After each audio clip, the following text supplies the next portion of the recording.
Counting కోర్టులో జరగబోతుంది కాబట్టి ఆ కౌంటింగ్కి సంబంధించి ఎక్కడెక్కడ షెడ్యూల్ అరేంజ్మెంట్ చేయాలి, ఎక్కడెక్కడ టికెట్స్ పెట్టాలి, అలాగే ఎవరిని ట్రబుల్ కాంగ్రెస్ ఎవరు మన వాళ్ళు ఎంతమంది అరేంజ్మెంట్ చేస్తారు, ఎస్పెషల్లీ 2 డేస్ మనం సెన్సిటివ్ ఏజ్గా లీక్ చేయడం జరుగుతుంది. దానికి సంబంధించి జూన్ 4న అలాగే పోస్ట్ కౌంటింగ్లో కూడా ఎలాంటి అల్లర్లు జరగకుండా ప్రశాంతంగా జరగడానికి తీసుకోవాల్సిన చర్యలు మన పోలీసుల ప్రిపేర్నెస్ చెక్ చేయడం కోసం వచ్చింది. We're prepared. మన బెంగళూరులో ట్రబుల్ కాంగ్రెస్ని ఐడెంటిఫై చేయడం జరిగింది, సెన్సిటివ్ విలేజెస్ని ఐడెంటిఫై చేయడం జరిగింది, అలాగే అకార్డింగ్లీ టికెట్స్ కూడా పోస్ట్ చేయడం జరుగుతుంది.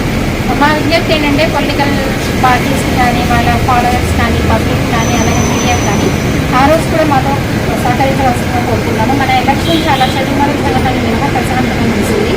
కౌంటింగ్ కూడా అలాగే కౌంటింగ్ తర్వాత రోజుల్లో కూడా ఎవరు ఉద్యోగాలకు గురి కాకుండా పోలీసు వారికి సహకరించవలసిందిగా కోరుతున్నాం. This is just an election. 5 years వరకు గవర్నమెంట్ని ఎలక్ట్ చేసిన ప్రాసెస్ మాత్రమే. ఇదేదో యుద్ధము కాదు, ఎంతమంది శత్రువులు కాదు. కాబట్టి మనం ఉద్యోగాన్ని కంట్రోల్లో పెట్టుకుంటే మనం పీస్ఫుల్గా ఉండాలి, లైఫ్ పీస్ఫుల్గా ఉంటాయి. Unnecessary law and order problem అనేది క్రియేట్ చేసినట్లయితే స్ట్రింజెంట్ యాక్షన్ తీసుకోవడం జరుగుతుంది. ఈ కఠినమైన కేసులు పెడతాము, ఖచ్చితంగా జైలు కూడా పంపిస్తాం. వాళ్ళ మీద షీట్స్ కూడా ఓపెన్ చేయడం జరుగుతుంది. ఎలక్షన్ ఆఫెన్సెస్ని స్పెషల్గా ట్రీట్ చేయడం జరుగుతుంది. అందువల్ల ఈ తర్వాత కూడా మంచిగా లైఫ్లో సెటిల్ అవ్వాలి తప్ప ఎవరో ఓడిపోతున్నారనో ఏదో పార్టీ ఓడిపోతుందనో అందరిని దిగి జీవితాన్ని నాశనం చేసుకోవద్దని.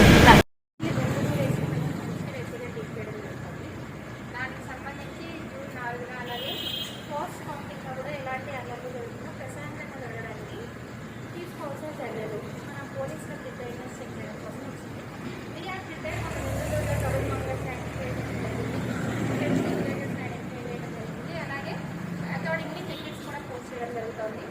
మా విజ్ఞప్తి ఏంటంటే పొలిటికల్ పార్టీస్ కానీ వాళ్ళ ఫాలోవర్స్ కానీ పబ్లిక్ కానీ అలాగే మీడియా కానీ ఆ రోజు కూడా మాతో సహకరించవలసిందిగా కోరుతున్నాము. మన ఎలక్షన్ చాలా చదువుకోవాల్సిన ప్రశాంతంగా ఉంటుంది. కౌంటింగ్ కూడా అలాగే కౌంటింగ్ తర్వాత రోజుల్లో కూడా ఎవరు ఉద్యోగాలకు గురి కాకుండా పోలీసు వారికి సహకరించవలసిందిగా కోరుతున్నాం. This is just an election. 5 years వరకు గవర్నమెంట్ని ఎలక్ట్ చేసిన ప్రాసెస్ మాత్రమే. ఇదేదో యుద్ధము కాదు, ఎదురు శత్రువులు కాదు. కాబట్టి మనం ఉద్యోగాన్ని కంట్రోల్లో పెట్టుకుంటే మనం పీస్ఫుల్గా ఉంటాం, లైఫ్ పీస్ఫుల్గా ఉంటాయి. Unnecessary law and order problem ఏదైనా క్రియేట్ చేసినట్లయితే స్ట్రింజెంట్ యాక్షన్ తీసుకోవడం జరుగుతుంది. ఈ కఠినమైన కేసులు పెడతాము, ఖచ్చితంగా జైలుకు కూడా పంపిస్తాం. వాళ్ళ మీద షీట్స్ కూడా ఓపెన్ చేయడం జరుగుతుంది. ఎలక్షన్ ఆఫెన్సెస్ని స్పెషల్గా ట్రీట్ చేయడం జరుగుతుంది. అందువల్ల ఈ తర్వాత కూడా ఎప్పుడు ఎలక్షన్లు జరిగినా వీళ్ళందరినీ బైండ్ అవుట్ చేయడం జరుగుతుంది, వీళ్ళ మూవ్మెంట్స్ రిస్ట్రిక్ట్ చేయడం జరుగుతుంది. కాబట్టి అందరూ కూడా ఆ ఉద్యోగాలను అదుపులో ఉంచుకున్నట్లయితే మాకు మొదలవుతుంది. ఎస్పెషల్లీ యువత ఏదో అభిమానులు అయితే ఓడిపోతున్నాడనో, అభిమానిస్తున్న పార్టీ ఓడిపోతుందనో ఏదైనా law and order problem create చేస్తే మిగతా జీవితం అంతా కూడా విచారించవలసి వస్తుంది. తల్లిదండ్రులు కూడా ఆ రోజు మీ పిల్లల్ని ఇంట్లోనే పెట్టుకుంటే ఉత్తమం.